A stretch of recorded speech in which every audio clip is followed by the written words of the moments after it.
Awesome. Thank you guys so much for that first Carrier update. We'll be sure to check in with you throughout the show. Right now, we're going to go to our top story that will take us to Houston, Texas, which is home of Sysco, a company that yesterday announced its intention to buy 800 Class 8 Freightliner eCascadias from Daimler Trucks North America. Joining us now on the show is Alan Adler, who broke the story yesterday.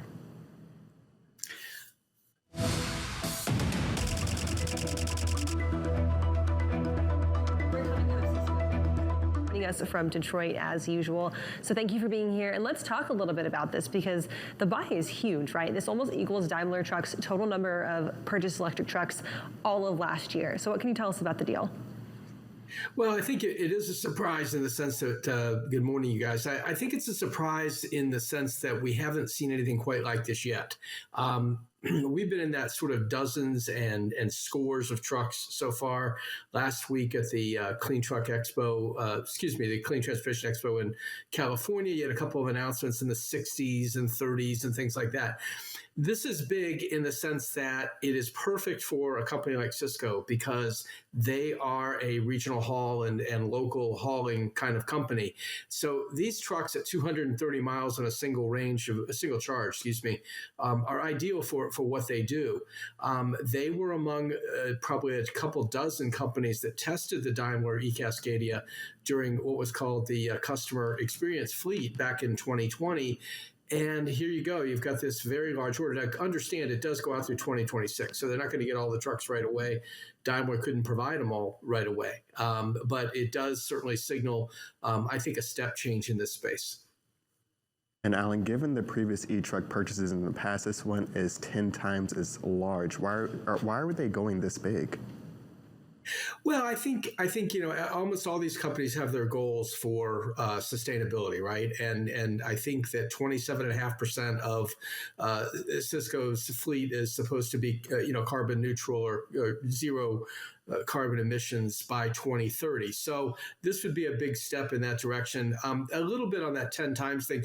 You do have one order out there from Maersk for trucks from Enride, which is a startup, for 300 electric trucks. So maybe not 10 times, but certainly much larger than anything we've seen. And what it suggests is that these are going to be worked into the fleets. We're still going to have diesel trucks out there for many, many years, but these trucks will become a bigger part of the operations for Sysco and for other companies. And I would suspect you'll see some more orders like this, if not from Daimler, certainly from Volvo, which has a solid sort of day cab truck in the VNR electric. It's been sort of bookkeeping its orders as it gets them. Daimler doesn't do that. They wait for the customer to announce it, and in this case, Sysco did. So, Alan, I'm interested in the time span of these orders. As we mentioned, the intention is you said it takes it out to 2026, which gives it an extended period of time. Also gives it time for that infrastructure and that mid-mile infrastructure to catch up and keep up with that as well. Do you think that Sysco kind of sets an example for these middle-mile hauler companies to do kind of the same thing and both include that investment not only in their purchase of the trucks or their intent to purchase the trucks, but also gives them time to set some money aside to maybe help out with the infrastructure? Yeah, I think, well, first of all, the trucks are incentivized in a number of ways. I mean, their acquisition cost is not going to be, north of $300,000 a truck, which is what these typically go for.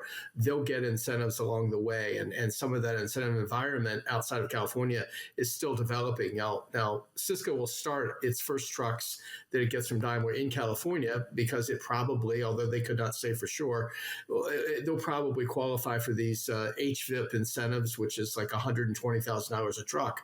And that's a big chunk off the top of the price, right? The acquisition cost.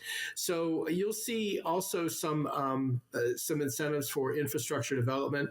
Sysco itself is developing infrastructure in Riverside, California, which is the so-called Inland Empire of California, where a lot of the trucks go to distribution and warehousing and things like that. So they're working on it. Daimler itself is working with BlackRock and New Energy to develop a $650 million electric charging and hydrogen infrastructure across the country. We don't know a lot of details yet because it's just kind of at the announcement stage.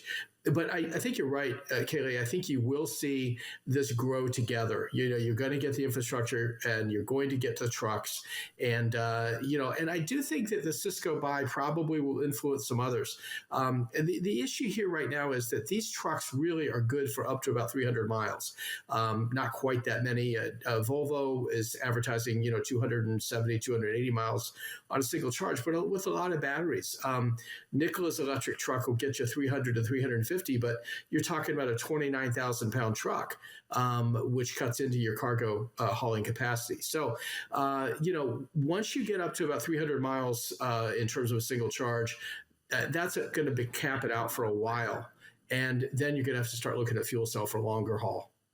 That weight restriction is something that I think is really interesting for us to talk about as well, because as we know, the batteries in the battery electric trucks are heavy and they take up a lot of that weight limitation. Does that have an impact when we're talking about the difference between that middle mile, middle haul, and the long haul differences? Are there different restrictions in place, and therefore is it more applicable to use the battery electric in the middle mile or even that last mile?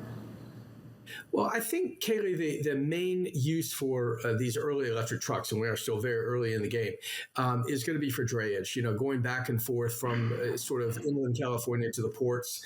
I was speaking with NFI Industries, Bill Bleem, last week, and he was explaining to me that, the Volvo trucks, for example, are ideal because they can get 2 round trips to the ports on a single charge with a Volvo truck.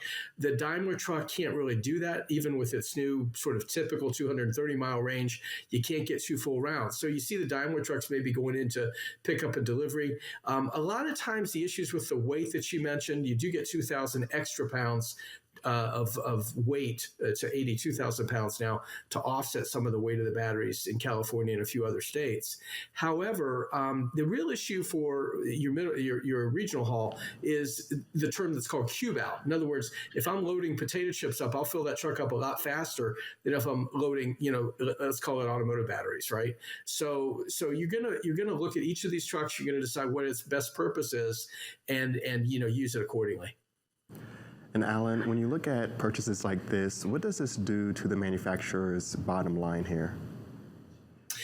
Well, I think at this point, there's probably more money, Anthony, going into the development of these trucks than there is in terms of, gross profit. I mean, this is a very expensive undertaking. The Daimler trucks will come out of Portland, Oregon, where they have converted, one of their plants, one of the lines of the plants to make electric trucks alongside the, Western Star vocational trucks. You see the same thing for the medium duty electric truck in San Antonio, where Navistar just opened a plant. They're going to build those trucks as well as some vocational trucks there. So it's very expensive in the sense of setting up either separate, kind of spur manufacturing in a plant where you do the electrification stuff and then, marry it up on the main line, main production line. But I think it's going to be a while till you see these guys, making any real money at this. And Alan, before we let you go, it is Friday, so we'd be remiss if we didn't ask you a little bit about truck tech for the day. What's on the ticket for the newsletter? Well, it's funny that we mentioned this because we're talking about charging of all things. And we caught up with one of the co-founders of Tritium, which is an Australian company. They are starting to make their move here in the U.S., including a new plant that's going to be built outside Nashville, Tennessee for electric vehicle chargers. So that's really the top, the essay piece in truck tech today is sort of looking at their business a little bit. Awesome, Alan. And when can we expect this one to come out? You'll see it, hopefully. Well, it'll be out at 11 today because I'm on time. 11 a.m. Eastern Daylight Time, everyone. There we go. Truck Tech. Yeah.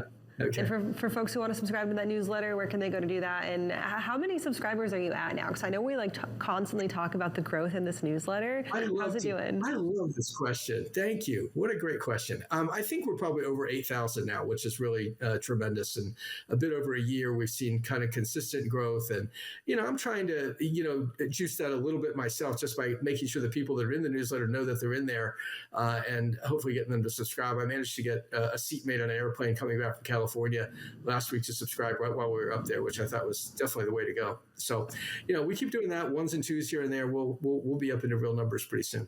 I love that. You got to pester your seatmates because they have no place to escape, right? So it's like, subscribe or I'm going to. somebody I knew, so it was okay. There you go. All right, Alan, thank you for joining us today. We'll talk to you again next week. Go subscribe to his newsletter if you haven't yet. You can do that at freightwaves.com/newsletters and subscribe to all of our newsletters here in our ecosystem as well.